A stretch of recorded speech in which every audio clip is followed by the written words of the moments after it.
안녕하세요, 다월드입니다. 파이 마이그레이션 소식부터 전해드리도록 하겠습니다. 영상을 만드는 시간 기준으로 5시간 전에 코어팀 지갑, GPQQ 지갑에서 마이그레이션을 담당하는 GBT 지갑으로 5천만 개 파이 코인의 이동이 있었습니다. 그래서 GBT 지갑에 현재 밸런스가 충분해졌기 때문에 마이그레이션이 계속 진행이 되고 있습니다. 조금씩 멈췄다가 다시 시작되기도 하는 모습을 보여주고 있는데요. 13일 기준으로는 약 22,700개 이상의 지갑이 마이그레이션이 된 것으로 확인할 수 있습니다. 현재까지 마이그레이션이 된 총 숫자는요, 약 688만 개입니다. 그리고 마지막으로 마이그레이션이 된 지갑 약 7,600개를 조사해본 결과 평균적으로 약 554파이 정도 양이 마이그레이션 된 것을 확인할 수 있습니다. 물론 이 양은 락업된 양까지 모두 포함된 것입니다. 최저 마이그레이션 양은 2.4파이, 최대 마이그레이션 양은 9,526파이로 나와 있습니다. 2,000파이 미만으로 마이그레이션 받은 지갑의 비율은 전체의 약 93% 이상을 차지하고 있습니다.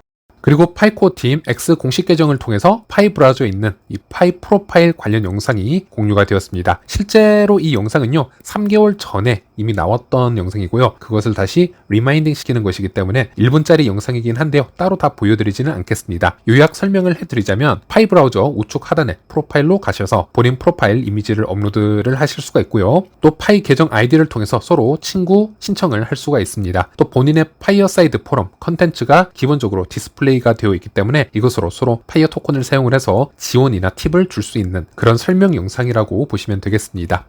네, 그리고 다음에는 제 엑스포스팅으로 한번 가보도록 하겠습니다. 12시간에 제가 올렸던 내용이긴 한데요. 파이의 오픈 메인넷 전환 목표와 이 시기 예측에 대해서 한번 이슈를 공유를 해보았습니다. 많은 사람들이 오픈 메인넷의 타임라인에 대해서 궁금해하는 부분도 있고요. 또 약간의 오해를 하는 부분도 있기 때문에 여기에 대한 토픽을 공유를 해보고 여러 해외 파이오니어들의 의견을 들어보기 위함이었는데, 일단 니콜라스는 오픈 네트워크 관련된 부분에서 두 가지 언급을 했었죠. 조건이 충족되면 올해 2024년 말에 오픈 네트워크를 출시할 계획입니다. 이런 언급이 있었기 때문에, 그래서 일부 조건이 충족이 되지 않는다면 올해 안에 오픈 메인넷이 전환이 안 될 수도 있다, 이제 이런 의미를 담고 있는 문장이었다라고 보시면 되겠고요. 그리고 또 하나의 공지는요, 올해 파이투데이 이벤트는 오픈 네트워크 전 마지막 파이투데이입니다 라고 해서 예상치 못한 상황으로 인해서 오픈 네트워크 전환이 내년으로 지연이 발생했다 하더라도 2025년 파이투데이, 즉 6월 28일을 넘지는 않겠다라고 해석을 해볼 수 있는 그런 문장이었다라고 보시면 되겠습니다. 그래서 어제 엑스포스팅에서는 이렇게 메인넷 시기를 묻는 분들에게는 범위가 좀 넓긴 하지만 이렇게 답은 간단하게 나와 있고, 개방형 네트워크로 전환은 이 기간 내에 이루어질 것이며, 그리고 오픈 네트워크로 전환이 되지 않을 것이라는 불안이 있는 분들은 굳이 그런 불안감을 가지고 있을 필요가 없다. 여러분의 생각은 어떠신가요? 라는 엑스포스팅에 글을 올렸고요. 여기에 많은 파이오니어들이 피드백을 주었는데요. 일단 파이채몰 CEO 에드윈 같은 경우는 본인 예측은 내년 파이데이와 파이투데이 사이입니다. 즉 3월 14일과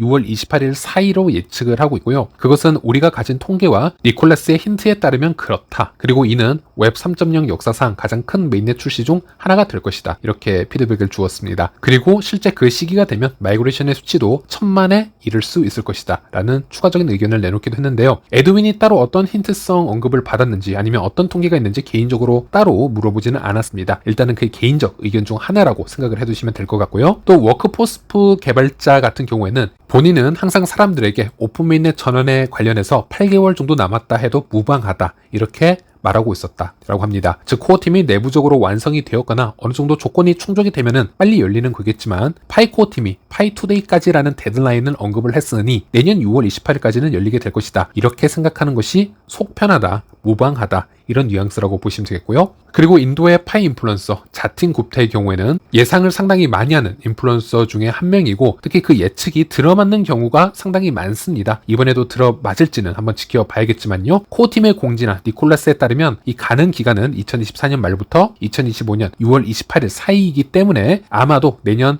3월 14일 파이되지 않겠냐라는 예측을 내놓기도 했습니다. 그리고 또 다른 파이오니어는 코어팀의 공지를 보았을 때 나는 명확한 것 같다, 2024년 말에 오픈 네트워크 전환이 될 것이라 봅니다 라는 또 피드백을 주기도 했었는데요. 코어팀의 홈페이지에 이 블로그 글들을 보면요, 중간중간 이런 문장들이 섞여 있는 것을 볼 수 있습니다. 2024년 네트워크는 오픈 네트워크로 전환될 필요가 있습니다 라는 문장들이 곳곳에 배치가 되어 있는 것을 볼 수 있습니다. 하지만 영어를 읽어보면 여기서 needs to라는 부분을 직역을 하면 필요가 있다라는 뜻으로 해석을 할 수 있겠죠. 그래서 제가 보기에는 여기서 많은 분들이 혼동을 겪는 게 아닌가 싶습니다. 영어에서는 여기서 needs to라는 것은 must나 have to나 should에 비해서 조금 더 약한 필요를 뜻하기도 합니다. 즉 무조건 어떤 일이 있어도 2024년 올해 오픈 네트워크로 전환하겠다라는 뉘앙스보다는 조금 더 약한 표현이라고 할 수 있겠고요. 우리는 올해 오픈 네트워크로 전환할 필요가 있지만 우리와 필요와는 다르게 다른 방향으로 흘러갈 수도 있다라는 확률적인 부분을 내포하고 있는 말이기도 합니다. 그래서 이것을 다른 문장과 비교를 해보면요. 니콜라스가 최초에 발표를 했던 우리가 만약 조건에 충족된다면 올해 말 오픈 네트워크 출시하는 것을 목표로 하고 있다. 이 문장과 같은 뉘앙스 정도로 해석을 하는 게 맞다라고 봅니다. 그리고 코어팀의 다른 공지 글들을 보면요. 이런 문장도 있죠.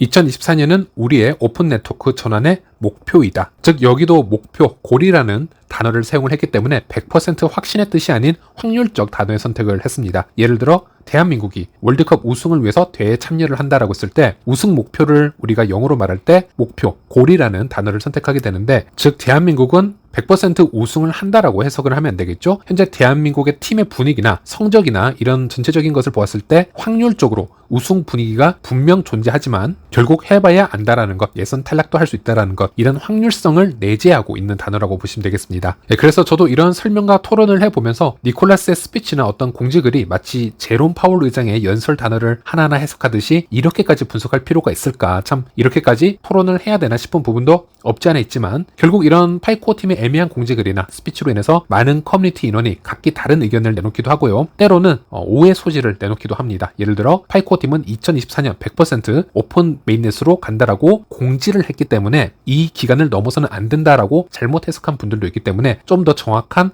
해석을 해볼 필요는 있다는 것이죠. 그래서 이런 분위기도 제 X 포스팅을 통해서 다시 한번 전달을 해드렸고요. 그리고 제 채널에서 한 분의 글을 가져와 봤습니다. 니콜라스, 코어팀의 문제점이 많은 것 같습니다. 공지만 던져놓고 아무 말 기약 없이 항상 이런 패턴으로 진행하는 운영은 잘못되었다라고 생각을 합니다. 라는 글을 주셨고요. 정말 저도 여기에 대해서 동의를 하는 부분이 많습니다. 그리고 제 채널 구독자님들은 잘 아시겠지만 저는 이전부터 정말 이 파이코어팀의 이 소통의 부재, 이 문제에 대해서는 비판의 목소리를 내었었고 제 영상뿐만이 아니고 X에서도 코어팀의 태그를 걸고 정말 항의성 글을 많이 써오기도 했었습니다. 그만큼 여기에 대해서 저는 이해를 할 수 없는 부분이 많았기 때문에 또 주변 개발자나 인플루언서들에게도 많이 여기에 대해서 토론을 하고 여러 가지 정보를 주고받고 하기도 했었는데요. 또 막상 코어팀의 비공개 AMA라든지 여러 가지 채팅 내부 이 대화를 보면요. 코어팀 내부적으로는 매우 바쁘게 움직이고 있고 상당히 많은 피드백을 요하고 있는 것을 또 볼 수 있습니다. 상당히 아이러니하죠. 그런데 외부에서 보았을 때는 이 프로젝트가 너무나 조용하게 잠잠하게 보인다는 것이죠. 그래서 이 현상을 2, 3년 이상 보았을 때 더더욱 이해하기가 힘든 부분이 있었습니다. 그럼에도 불구하고 몇 가지 접근 방향을 잡아서 한번 추론을 해본다면요. 파일을 이끄는 코어팀 2명이 있죠. 바로 니콜라스와 청지하고가 되겠습니다.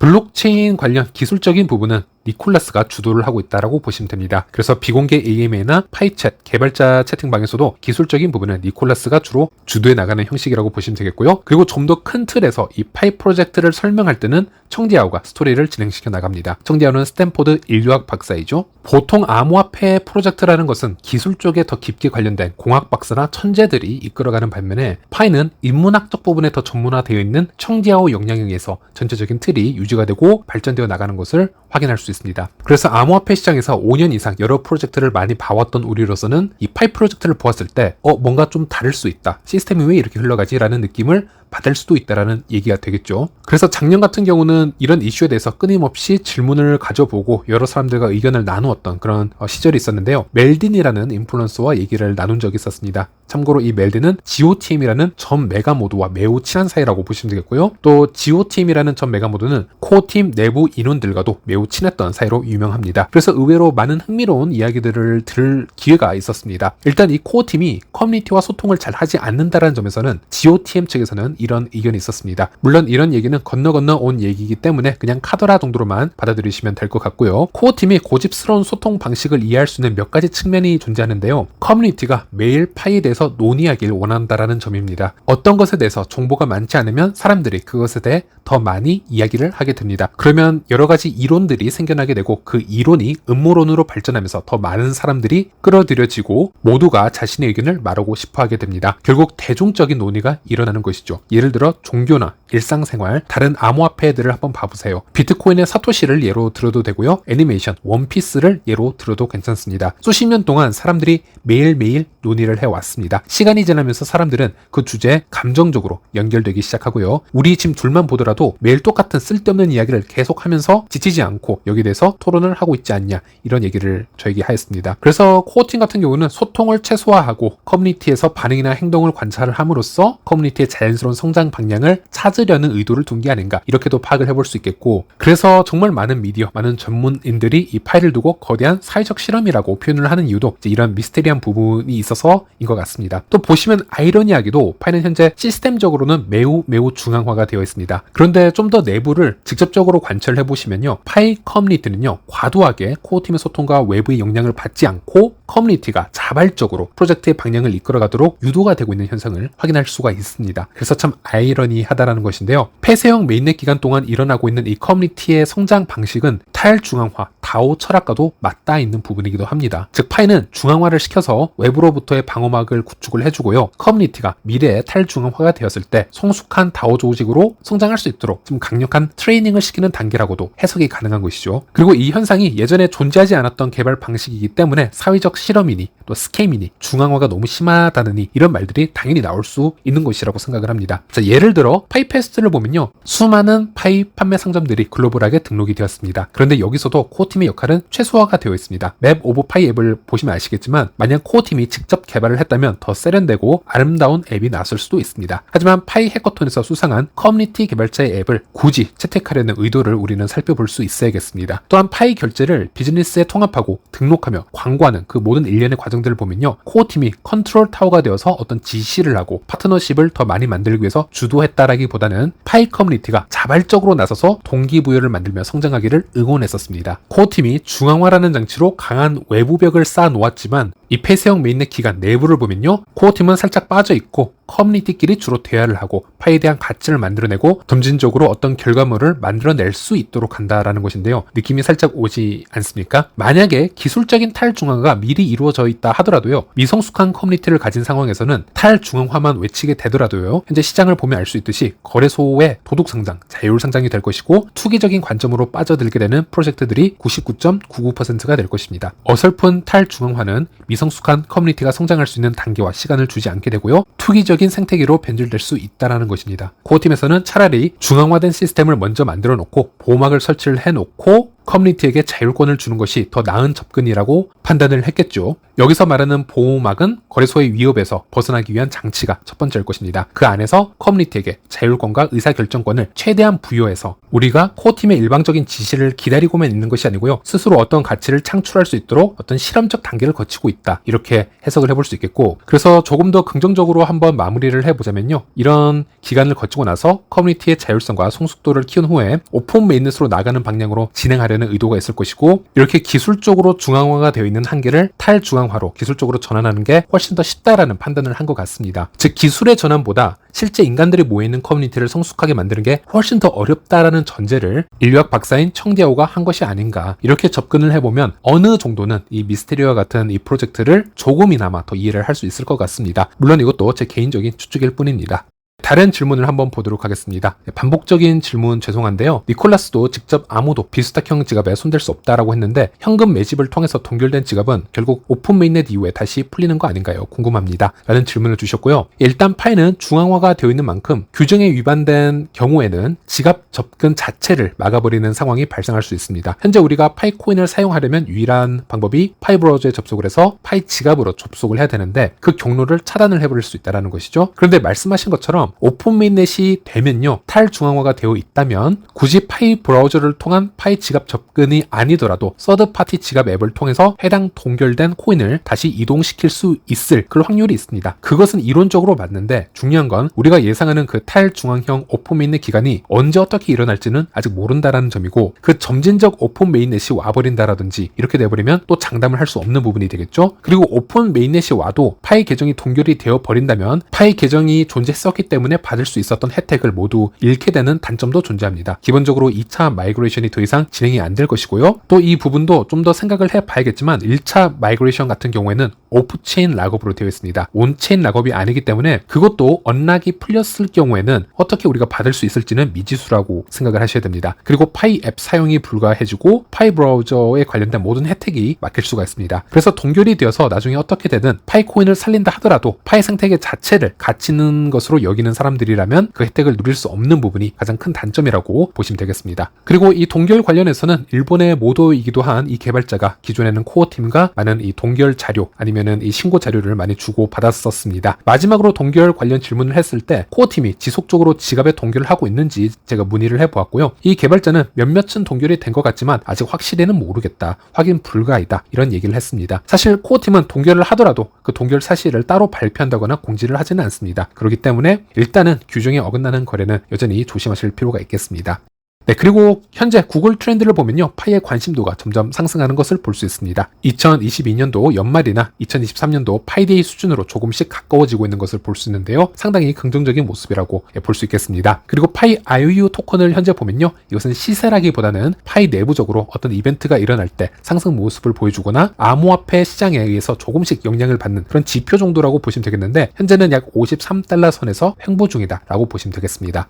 네, 그리고 마지막 암호화폐 시장 분위기를 잠시 전해드리면서 영상 마치도록 하겠습니다. 오늘도 비트코인이 또 한 번의 신고점을 찍게 되었습니다. 이번에는 93,000달러를 돌파를 하고 현재는 단기적으로 잠시 쉬어가는 타이밍을 가지고 있습니다. 90,000달러 저항선이 나름 강력하게 형성이 되었었는데 현재 이 차트를 보시면요. 고래 지갑들이 이번에 비트를 담게 되면서 큰 상승을 보여주었고요. 또 최근에는 강력한 저항 라인인 85,000, 90,000달러 선이 모두 깨어지면서 트럼프 대선 승리 이후에 매우 강력한 모멘텀을 가지고 있기 때문에 저항선이 있더라도 지금 쉽게 돌파하는 것을 확인할 수 있습니다. 중요한 건 단기적으로 조정이 왔을 때 큰 하락의 리스크도 함께 존재한다는 점 조심하시길 바라겠습니다. 비트도 93,000을 잠시 찍고 단기적으로 조정에 들어왔고요. 알트코인 또한 지난 일주일 정도 가파른 상승 모습을 보여주다가 현재는 조정을 받고 있는 것을 볼 수 있습니다. 현재 시간 기준으로는 밈코인만이 큰 상승을 보여주고 있고요. 최근에 알트 시장을 잠시 정리를 해보자면 솔라나, 그 다음 이더리움, 그 다음 에이다, 그 다음 리플 이런 순으로 메이저 알트들에게도 순환매가 이루어졌고요. 그 다음 단계인 밈 쪽으로 잠시 펌핑이 일어나고 있는 것을 확인할 수 있습니다. 알트 인덱스로는요. 현재 29로 다시 낮아져서 알트 코인의 비중이 많이 약화가 된 것을 확인할 수 있습니다. 그리고 알트 코인 중에서 한 가지 눈에 띄는 것은 바로 도지 코인인데요. 이 도지 코인은 현재 암호화폐 시총 6위에 올라와 있습니다. XRP 시총을